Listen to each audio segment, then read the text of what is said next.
Hi, and welcome to Shelly's Everyday Prepping Adventures. I'm glad you're here. I just wanted to stop in and say hi to everybody and share a few little things that I have noticed in the last couple of weeks.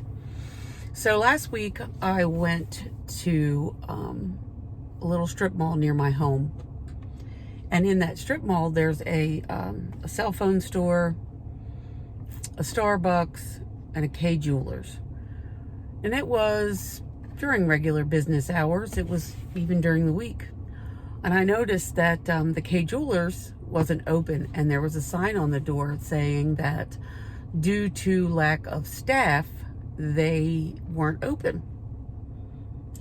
So I thought that was, crazy, of course. I mean, how are they going to pay the rent on the building if they don't have anybody selling stuff? Good question. But anyway, so a couple days later, I went back and it was open, but there's a sign on the door that says, it's only open certain days. So, certain days they're completely closed due to lack of staff. I just find it amazing. My husband and I went out for our anniversary. It's 32 years. We went out to eat. We went to this restaurant, and the restaurant had a hiring sign, and they're hiring. They have benefits, and they have a program where you can get your GED or if you already have your high school diploma, you can get an associate's degree, and they had a lot of benefits that went with it. And I said to my husband, opportunity is out there.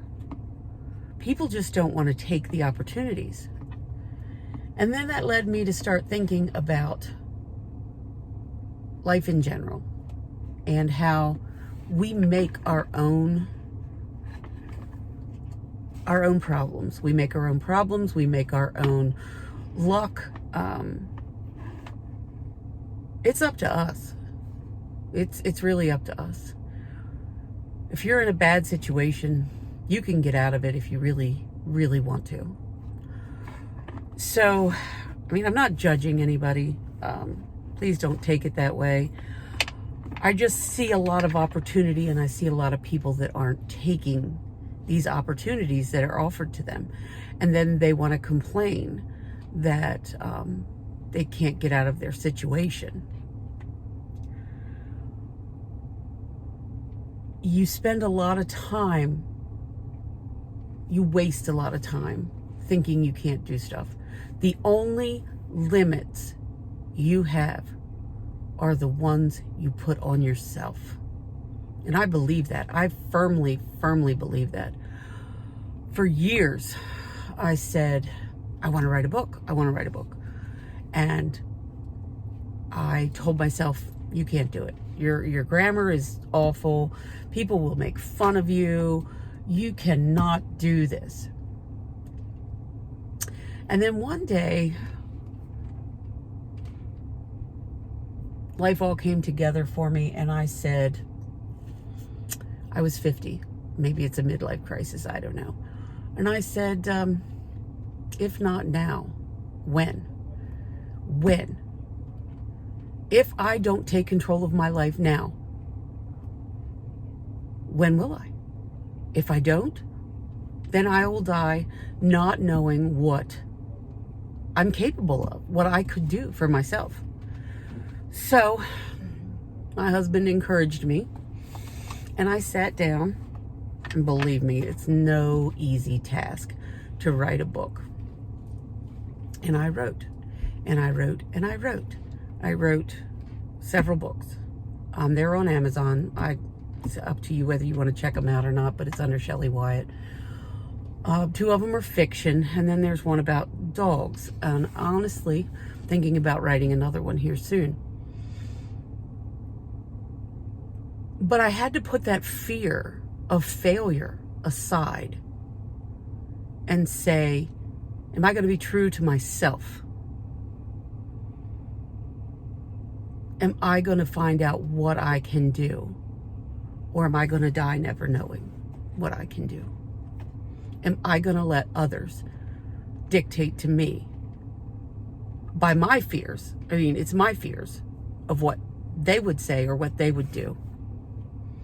I put it all aside and I bared my soul as far as, I just, as far as being, I'm not fearless. People use the word fearless. I have fear. I'm not fearless. I consider myself courageous.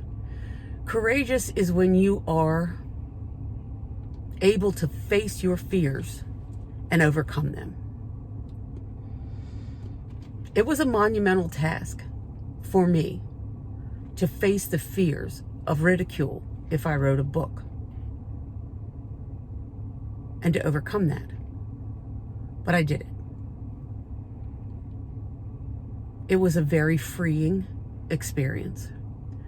If there's something in your life right now that you want, but you are afraid,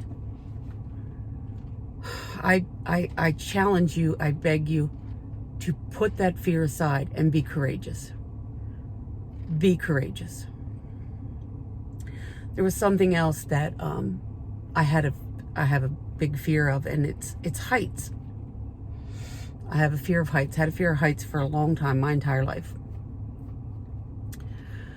So my husband and I, this was several years ago, we went with some friends to Vegas, and we were taking a trip out to the Grand Canyon.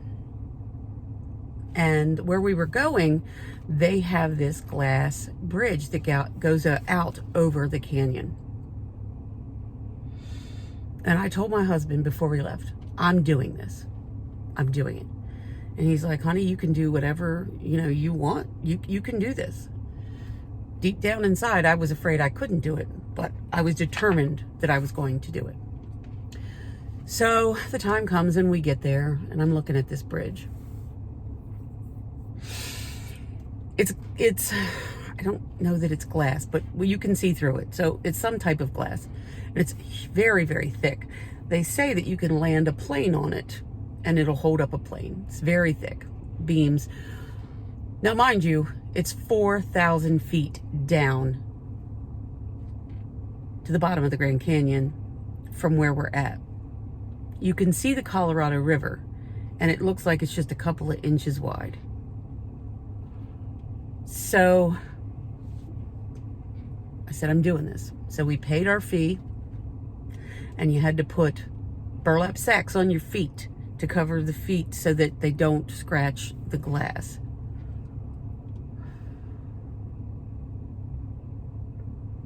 Honestly, I was scared to death. But I dug deep down inside and I grabbed the courage to overcome. And I did that because I wanted to say I did it. I wanted to say I had fear, but I could still overcome that. I walked out on that bridge, and my husband held my hand, and it was the most amazing thing.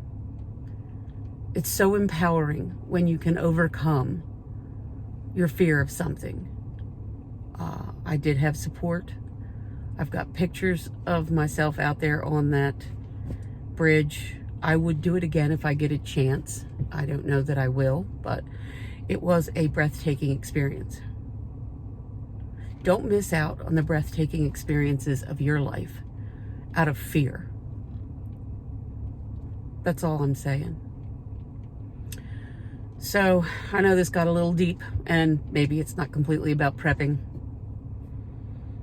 but I hope this helped somebody. I hope that somebody heard this and decided that they weren't going to waste their life another minute, and they were going to grab their dreams and do the best they can.